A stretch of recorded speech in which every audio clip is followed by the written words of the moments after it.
Still hungry for more NBA superstars brawling with one another and doing their best imitation of WWE wrestlers? Yeah, we are too. But before we jump in, please remember that if you've enjoyed parts 1 and 2 thus far and can't wait to see more of big NBA stars wanting to literally rip the head off of their opponents, please remember to hit the like and subscribe buttons at the bottom of the page and make sure to tell your friends and family about the journey we are about to embark on. Now let's dive in a bit deeper. Let's start with Marcus Morris and Larry Nance Jr., May 2018 Eastern Conference Finals.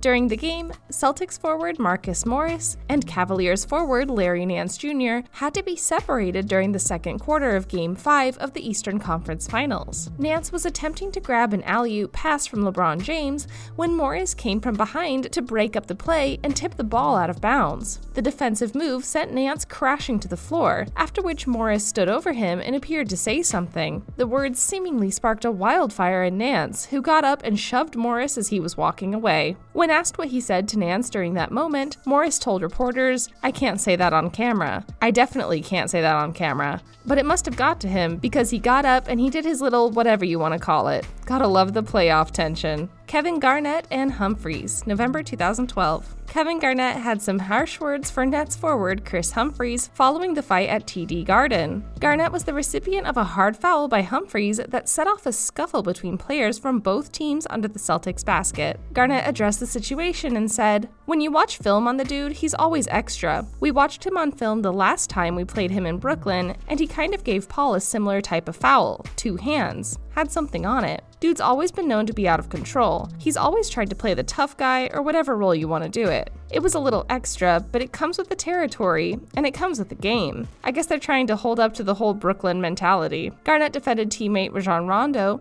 who was suspended after coming to Garnett's defense. "Rajon didn't like anybody messing with teammates or messing with brothers or family," said Garnett. "It's been how it is since I've been here. We have each other's backs." Robin Lopez and Jeremy Grant, December 2018. The Bulls were getting beat down by the Oklahoma City Thunder, and then Chris Dunn started a scuffle in the third quarter that almost turned into blows. During a routine foul at the three-point line, Russell Westbrook and Dunn got entangled after the whistle blew. Dunn took it a step further and pushed Westbrook, which got Jeremy Grant involved, pushing Dunn subsequently. Next thing you know, Robin Lopez and Grant are barking at each other, multiple players trying to separate the scrum and security on the floor. Westbrook and Grant both received technical fouls for the Thunder, while Lopez and Dunn received their own for their part in the altercation. Lopez was later ejected when he threw the ball at Grant. Not surprisingly, OKC continued the blowout and knocked the Bulls out of the building. Ron Artest cheap shot on Harden, April 2012. Ex-LA Lakers forward Metta World Peace, aka Ron Artest, was suspended for 7 games by the NBA for a vicious elbow on Oklahoma City's James Harden. He would miss 6 playoff games. The elbow was so vicious it gave Harden a concussion. Shannon Brown said World Peace explained the elbow as an accidentally overzealous celebration of his exciting dunk over Serge Ibaka and Kevin Durant moments before. The same explanation he gave in a brief statement after the game. "What am I supposed to do, call him a liar?"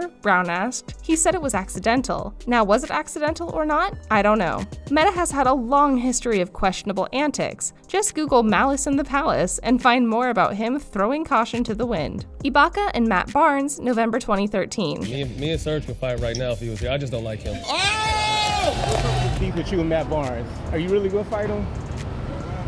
He's funny, man.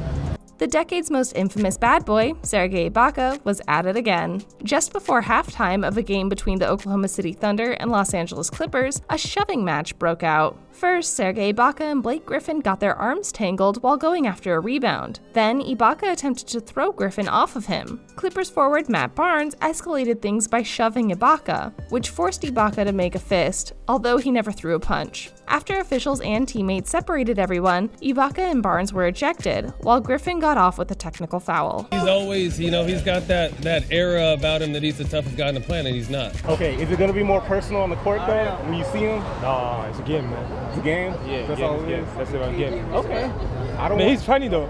He's funny though, yeah, really.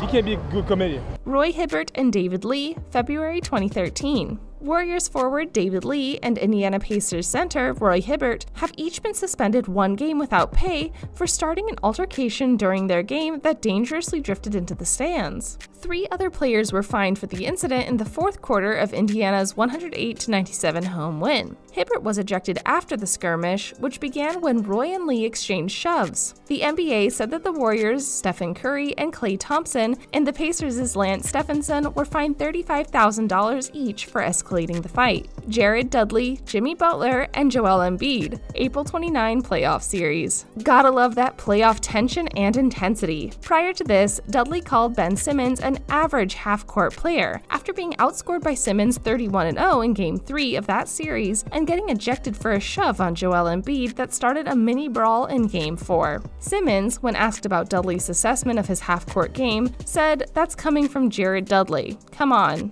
And Embiid said after the Sixers' mega drama 112-108 Game 4 win that the 12-year veteran is a nobody. Dudley had no regrets about his push on Embiid, which led Jimmy Butler to retaliate and be ejected, forcing the Sixers to play without one of their stars for most of the second half. Jared Dudley, for being an end-of-the-bench player, surely does a lot of talking and gets involved in a lot of action. You gotta love it. I mean, first of all, he's a nobody, so... Draymond Green and Bradley Beal, October 2017. "I don't know what you're supposed to do if someone hits you twice," Green said. "Man, you're taught as a kid not to allow that. What was I supposed to do? There's a history with me in the NBA. That's the only reason I can think of why I was ejected." The Golden State Warriors pulled off an incredible 18-point comeback to beat the Washington Wizards 120-117, but the victory was overshadowed by the scrum between Bradley Beal and Draymond Green that captivated the NBA world. With 20 seconds left in the second quarter, Beal reached out and grabbed Green by the face and neck. And as the two became entangled, they tumbled to the floor behind the basket. Players from both sides rushed to the scene. Beal and Green were both ejected from the game, but Kelly Oubre, who appeared to run in and take some swings, was left in the game and not assessed a technical foul. Oubre appeared to strike his teammate John Wall in the head and also appeared to strike Warriors guard Klay Thompson. Kelly Oubre didn't care who it was. He apparently was hitting something no matter what. And speaking of Kelly Oubre, he was in another scrum,